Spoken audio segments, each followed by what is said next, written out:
Hi there, Sanmunani Molweni. Welcome to Face Channel. If you're new here, please subscribe before the end of the video.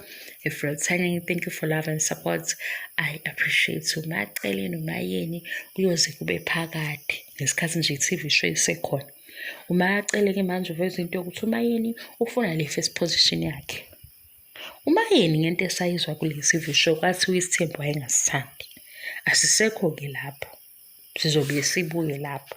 Silana-ke umacele mayethi umayeni eMzumbe uye ushaya umthetho nani. So engathi umayeni uzenza uphethe eMzumbe or into ithini. Ake ngithi mina fix. Yimlo. Bengizomkholwa umacele mayethi inkinga ukuthi yena wasuke waba nendlu endaweni ehlukile. Indlu yakhe ihlukile, okwakhe nje konke kuhlukile. Ngoba lesi yistory esizwakala sibambeka. Manje umayeni uthi eMzumbe akasafuni nje into yaseMzumbe, ufuna igceke lakhe. Ngalana kungathi umayeni ongafuni noMzumbe. Manje kimi ayisahlangani lento. Niyabona udabula indlu lothi those two paragraphs are not occupied. Into usifane nale. Ngoba umayeni ufuna ukuphuma eMzumbe aye kwenye indawo. Umacele zangaza zathanda uhlala eMzumbe wasekuqaleni. Umacele unendlu yakhe emhlophe.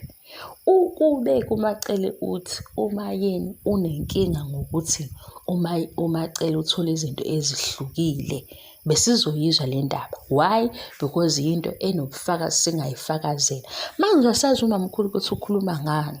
Manje sethi umayeni unomona noMzumbe.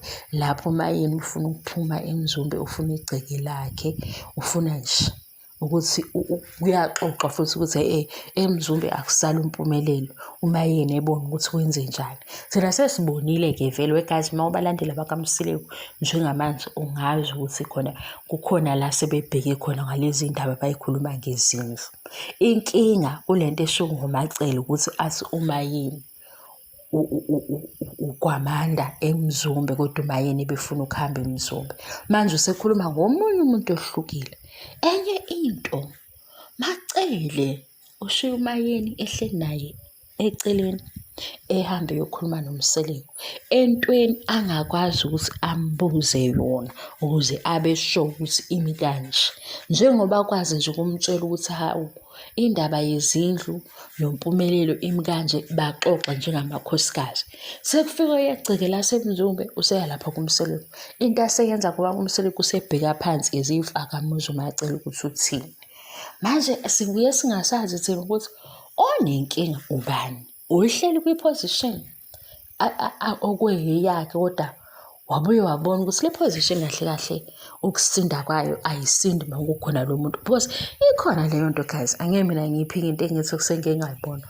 Kuyenzeka ukuthi ugraduate yabo ube qualified ube laphaya uthuzwe umuntu olana omkhomba phansi. Lento isuke ithi kuwe zethembe wena.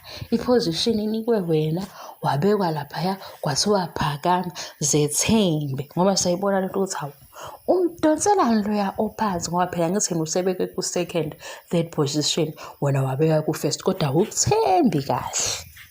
Yazi ukuthi impendulo yalokho yini? Izenzo zikababa.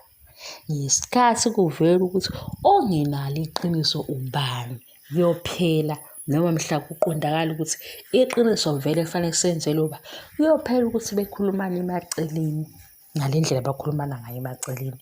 Ngoba manje ongenalo iqiniso ubaba, owenze zonke izinto abayibhekile ubaba. Yabona nje umacele njengoba ephithizela manje ethi le nganekwane engiyenzayo hhayi ukuthi ayaze yenziwe before, yayiqalwe uyena ubaba.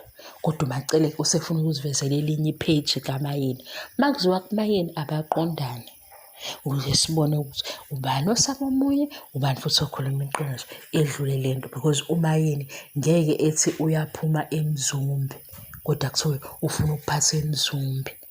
Engabe siyenza makuthiwa hawu naye uhalela indlu emhlophe because ezakhe iy'ndonga ziyelo. Uyabona? Manje ayihlangani lento yamacele nomayeni, ayihlangani.